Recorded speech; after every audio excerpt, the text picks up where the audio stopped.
ஒரு கப்பிள் ஒரு மாசம் ரூ. 4,00,000 சம்பாரிக்கிறாங்கன்னு வைங்க. அவங்களுக்கு டாக்ஸ் எல்லாம் போக 3.2 டேக் ஹோம் வருதுன்னா, அந்த இன்கம்ம அவங்க எப்படி ஸ்ப்ளிட் பண்ணி செலவு பண்ணலாம், சேமிக்கலாம், இன்வெஸ்ட் பண்ணலான்னு பார்க்கலாம். அவங்க 35-40% அவங்களோட அத்தியாவசிய தேவைகளுக்காக பயன்படுத்தலாம். 10லிருந்து 15% ஏதாவது இஎம்ஐ காருக்கு, வீட்டுக்கு ஏதாவது இருந்தா அத கட்டுறதுக்கு வச்சுக்கலாம்.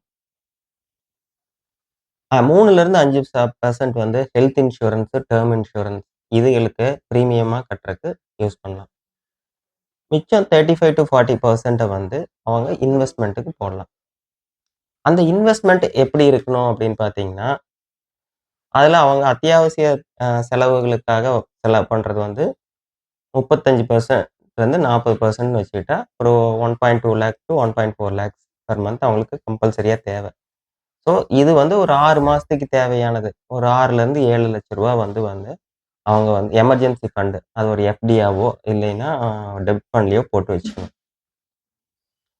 மிச்சம் இருக்கிறதெல்லாம் பார்த்தீங்கன்னா, அவங்களுடைய ரிட்டயர்மென்ட்டுக்கும், குழந்தைகளோட தேவைக்கும் ஒரு 70,000-90,000 பார்த்தீங்கன்னா, எஸ்ஐபில அவங்க இன்வெஸ்ட் பண்ணணும். இதே மாரி கன்சிஸ்டன்ட்டா ஒரு 25 இயர்ஸ் பண்ணும்போது, அவங்களுக்கு ஒரு ரிட்டயர்மென்ட் கார்பஸா பார்த்தீங்கன்னா, ஒரு 7-9 குரோர்ஸ் அட் 12% குரோத்ல அவங்களுக்கு கிடைக்கிறதுக்கான வாய்ப்புகள் இருக்கு.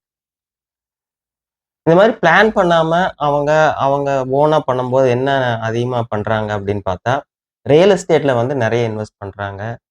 அப்புறம் அசெட் அலோகேஷன் கரெக்ட்டா பண்றதில்ல. ஒண்ணா பார்த்தீங்கன்னா, மியூச்சுவல் ஃபண்ட்லயே போடுறாங்க அப்படின்னா, ஏதோ ஒரு குறிப்பிட்ட ஃபண்ட்ஸ்ல மட்டும் அதிகமான எக்ஸ்போஷர் வச்சுக்கிறாங்க. ஸோ இந்த மாரியான தவ அ நிகழாம இருக்கறக்கு, நீங்க கீழ்க்கண்ட இந்த நம்பர்ல அணுகலாம். நாங்க உங்களுக்கு அது எப்படிங்கிறது கைட்